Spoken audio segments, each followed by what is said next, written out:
দেশের উত্তরাঞ্চলে বেড়েছে শীতের প্রকোপ। এ নিয়ে আরো জানাতে নওগাঁ থেকে যুক্ত হচ্ছেন সহকর্মী সাদেকুল ইসলাম। সাদেকুল, নওগাঁয় আজ শীত কেমন পড়েছে এবং জীবনযাত্রায় ঋতু পরিবর্তনের কি প্রভাব দেখছেন?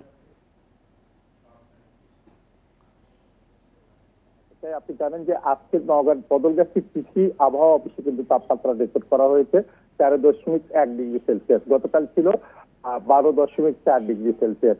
আর এই সারা দেশের মধ্যে সর্বনিম্ন তাপমাত্রা গেছে গত 3 দিন আগে নওগাঁতে। আমরা লক্ষ্য করেছি গতকাল কিন্তু নওগাঁয় সূর্য দেখা যায়নি, নওগাঁর আকাশে সূর্য ছিল না এবং বিকেল থেকে কিন্তু নওগাঁ আপনার গোটা নওগাঁয় কিন্তু কুয়াশার চাদরে ঢাকা ছিল। সেই পরিমাণে কিন্তু মাত্রা কমেনি নওগাঁয়। কিন্তু আজকে আমরা যেটি লক্ষ্য করেছি যে সকাল থেকে মানুষ কিন্তু কাঁপুনি নিয়ে কিন্তু ঘর থেকে বের হচ্ছেন, বিশেষ করে দরিদ্র জনগোষ্ঠীর মানুষ যারা কর্মজীবী মানুষ যারা তারা যখন কাজে যাচ্ছেন তাদেরকে কিন্তু অনেকটাই কষ্ট নিয়েই কিন্তু তাদের কর্মস্থলে যেতে হচ্ছে।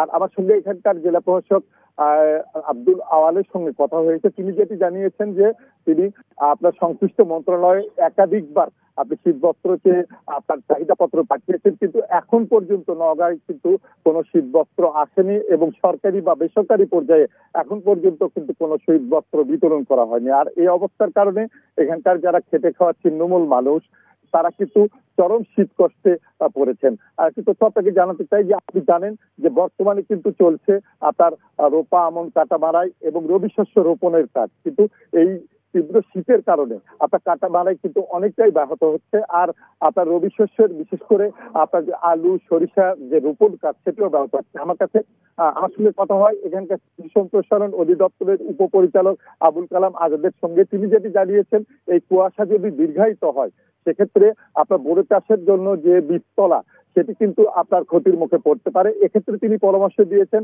এই বুড়ো বীজতলাটি এখন কৃষকদের আপনার পলিথিন দিয়ে মুড়িয়ে রাখার জন্য এবং সম্ভব হলে সেখানে পানি দিয়ে ডুবে রাখার জন্য।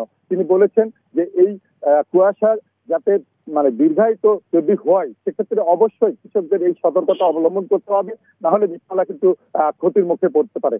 আর আপনার রবি শস্যের জন্য কৃষি বিভাগ যেটি বলছেন যে তারা মানে আগাম ছত্রাকনাশক কিন্তু স্প্রে করার জন্য কিন্তু চাষিদের পরামর্শ দিচ্ছেন।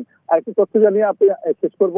আপনি জানেন যে এখানে কিন্তু এই শীতের কারণে যারা বয়স্ক এবং শিশু তারা কিন্তু শীতজনিত ডায়রিয়া, আমাশয়, আপনার শ্বাসকষ্ট সহ নানা রোগে আক্রান্ত হচ্ছেন এবং অধিকাংশ আপনার রোগীরাই কিন্তু হাসপাতালে ভর্তি হচ্ছে না। এই কারণে আপনার হাসপাতালে যে বেড সংখ্যা আছে সেই বেডের জায়গা না হয় তাদেরকে এই তীব্র শীতের মাঝে মেঝেতে কিন্তু আপনার চাদর বিছিয়ে বা অন্যান্য বেড দিয়ে সেখানে কিন্তু রাখতে হচ্ছে।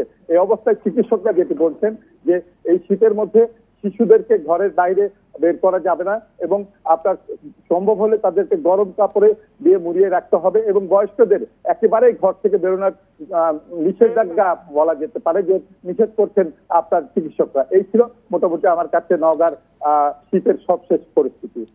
জি, দেশের উত্তরাঞ্চলে শীতের প্রকোপ নিয়ে জানাচ্ছিলেন সহকর্মী সাদেকুল ইসলাম।